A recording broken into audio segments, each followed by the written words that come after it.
அண்மை செய்தியை பார்த்துக் கொண்டிருக்கிறோம். யானை பசிக்கு சோளப்பொரிதான் இந்த மத்திய பட்ஜெட் என்று தேமுதிக பொதுச் செயலாளர் பிரேமலதா விஜயகாந்த் விமர்சித்திருக்கிறார். இது தொடர்பாக வெளியிட்ட பேட்டியை தற்போது பார்க்கலாம். விலைவாசி கட்டுப்படுத்துவதற்கு எந்த அறிவிப்புமே இல்லை. தொடர்ந்து தங்கம், வெள்ளி போன்ற அனைத்து உலோகங்களினுடைய விலை எங்கேயோ போயிட்டு இருக்கு. இது ஒட்டுமொத்த மக்களுக்கு ஒரு அச்சுறுத்தலாக இருக்கு. அது மட்டும் இல்லாம அத்தியாவசிய பொருட்களுடைய விலை உயர்வும் மிகப்பெரிய அளவுல இருக்கு. விலைவாசியை கட்டுப்படுத்த வரிகள் இல்லாத ஒரு பட்ஜெட்டா இருக்கும்னு மக்கள் நம்பினாங்க. அது இல்லாதது ஒரு ஏமாற்றம். இது போல நம்ம நிறைய சொல்லிட்டே போலாம்.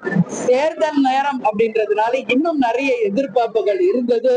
ஆனா ஓரளவுதான் அந்த வந்திருக்கு. இத ஒரு சிங்கிள் லைன்ல நான் சொல்லணும்னா, யானை பசிக்கு சோள பொரிய கொடுத்தது மாதிரிதான் இந்த பட்ஜெட்டை மக்கள் பார்க்க வேண்டிய ஒரு கட்டாயத்துல இருக்காங்க.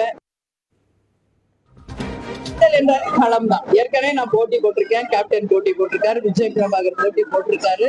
இதுல மாற்று கருத்து கிடையாது. அதனால எப்படி கூட்டணி அமைது என்பதை பொறுத்து தலைமை பொறுப்புல இருக்கணும். இன்னைக்கு நிச்சயமாக அது மாதிரி வரும்போது போட்டியிடுவேன். எந்த மாற்று பட்ஜெட் குறித்து தேமுதிக பொதுச் செயலாளர் பிரேமலதா விஜயகாந்த் பேசிய காட்சிகளை பார்த்தோம்.